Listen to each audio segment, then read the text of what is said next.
என்னத்தை சொல்கிறது, ஒவ்வொரு காலத்துலேயும் ஒவ்வொரு விஷயங்கள் நடக்கும்.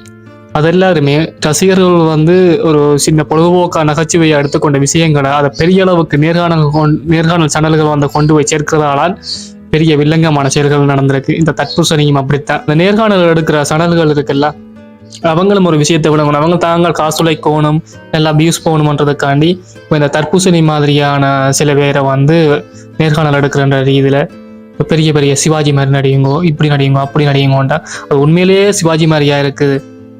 ஒரு ஆளுடைய உருவத்தை வச்சு கேலி பண்ணக்கூடாது, ஆனால் அது உண்மையிலேயே சிவாஜி மாதிரியா இருக்குன்றதை நீங்களே புரிஞ்சு கொள்ளுங்க. இப்படி இப்படி அந்த நேர்காணல் செய்கிற அந்த மக்கள் வந்து சும்மா நகைச்சுவை செய்தால் ரசிப்பினம் தான். அதை வந்து நீங்கள் ஒரு சின்ன விஷயமா ஒரு செய்தியில குறிப்பிட்டு போகலாம். அவங்கள எடுத்து நேர்காணல் செய்கிறேன்னு சொல்லி கேலியில சுத்த வைக்கிறது, அயல் நாடுகளுக்கு பயணம் செய்ய வைக்கிறது.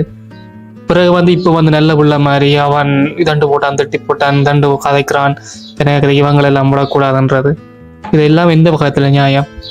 நீங்களே தப்ப செய்வீங்களாம், பிறகு அவன் தப்பு செய்துட்டான்னு நீங்களே மாட்டி விடுவீங்களாம். என்னத்த சொல்றது?